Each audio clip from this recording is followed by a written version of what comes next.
La escuela de magia Hogwarts es el escenario para Animales Fantásticos, los crímenes de Grindelwald. Aquí, en Los Ángeles, California, hablamos con los protagonistas.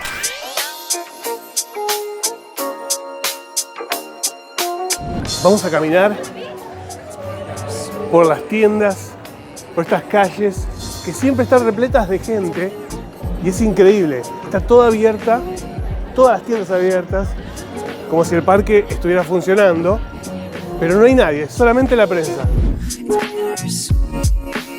Bueno, les cuento que vamos a estar charlando nada más ni nada menos que con Jude Law, que encarna a Dumbledore en esta segunda parte de Animales Fantásticos.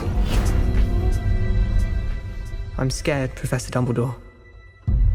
Everyone is scared of something. Ridiculous! Newt, you're up next. That's an unusual one. What Mr. Scamander fears above everything else is...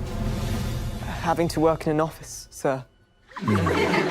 Go ahead, Newt. Ridiculous. Magic blooms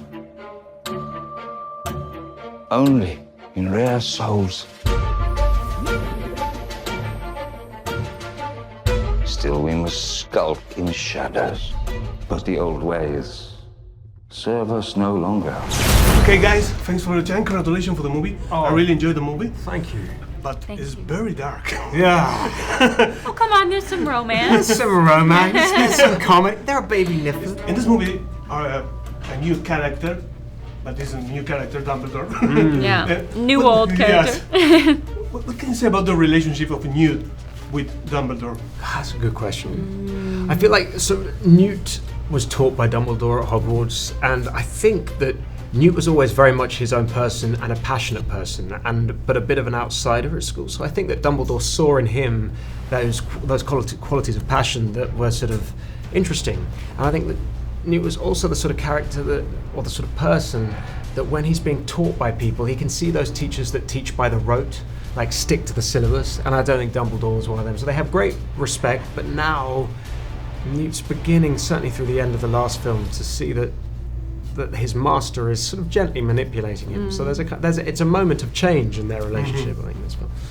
And what happened with Tina? What changed in her personality after the first movie? Well, I think she has had a big change in how much confidence she has. I don't know that her personality has necessarily changed too much, although I suppose in the beginning of the first film, you know, she's a survivor, and she sort of developed a kind of hardness in order to, you know, get by in the world. And then I think when she encounters Newt, it does soften her in a way.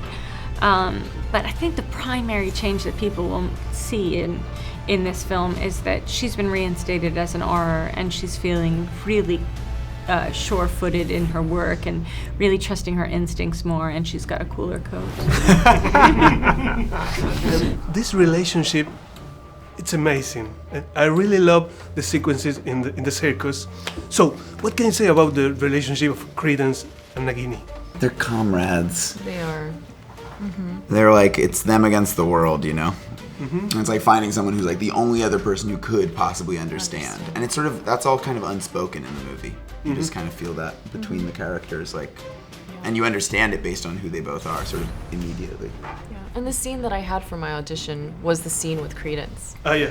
So that's what really made me fall in love with it. What was your inspiration? The other movies, the books, just the script? A little bit of all.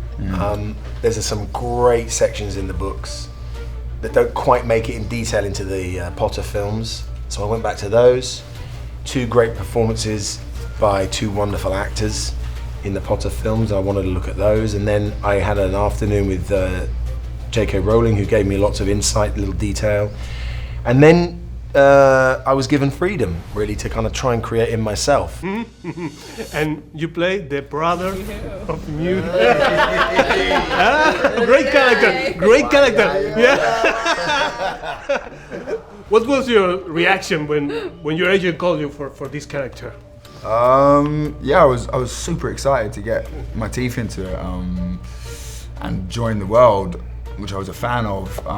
But then, you know, like what we've been saying. Once you're there, it's just like trying to make it as human as possible and ground it out and find the truth in the moment, because that's my job in the bigger picture.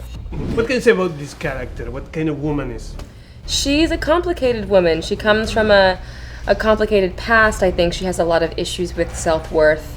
You know, her father never loved her, and I think she really carried that with her for a long time, and she did something that she's regretted for the rest of her life, and I think she has this heaviness about her that I think by the end of the film she finally releases this thing and becomes free of it.